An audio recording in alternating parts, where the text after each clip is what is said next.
Bonjour. Ce matin, nous allons aborder la partie communication orale. Alors, vous avez un TD que je vous ai transmis par pièce jointe auprès de votre courriel. Je voudrais qu'on discute un petit peu ensemble de la notion de la communication orale. Quand on communique à l'oral, c'est qu'on a envie de transmettre un message. Sinon, on se tait. D'accord ? On a envie de transmettre un message parce que ce message est nécessaire, parce que ce message est urgent, parce que ce message est vital, ou tout simplement parce que nous sommes une espèce qui est faite pour vivre en société, on s'en rend bien compte aujourd'hui, et pour exprimer des points de vue et essayer de partager ces points de vue ou tout au moins de percevoir le bien fondé ou le mal fondé de nos points de vue. Et pour ce faire, lorsque nous discutons, nous sommes dans l'échange de propos. Il y a deux possibilités lorsque nous discutons. Nous informons quelqu'un qui n'est au courant de rien. C'est une transmission d'informations toute simple. Ou alors nous voulons convaincre quelqu'un du bien fondé de notre pensée, quelqu'un de peut-être hésitant. Et alors à ce moment-là, lorsque nous transmettons notre information, il y a deux possibilités. Nous sommes dans une situation d'honnêteté, et donc nous allons argumenter, ou nous sommes dans une situation de malhonnêteté, et dans ce cas-là, nous allons chercher à manipuler. La manipulation, qu'est-ce que c'est ? C'est une mauvaise chose.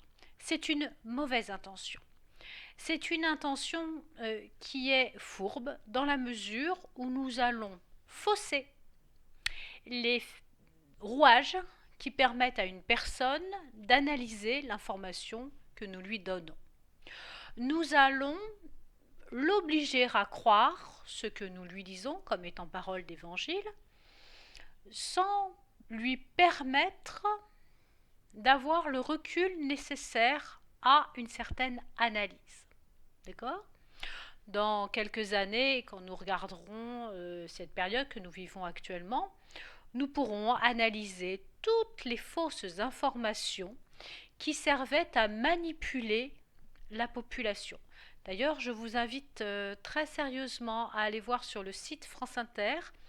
Ils ont un onglet spécial sur l'analyse de l'information, de façon à trouver les éléments qui permettent de valider une véritable information aux éléments qui permettent de confirmer que cette information est des plus farfelues, voire non fondée, insensée.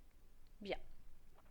La manipulation est réprouvée par le droit dans le droit contractuel, dans le droit civil et public, privé et public, enfin bref, on considère que quand il y a manipulation, c'est qu'il y a dol ou escroquerie et c'est sanctionnable. On reviendra là-dessus lorsque nous ferons notre cours de droit.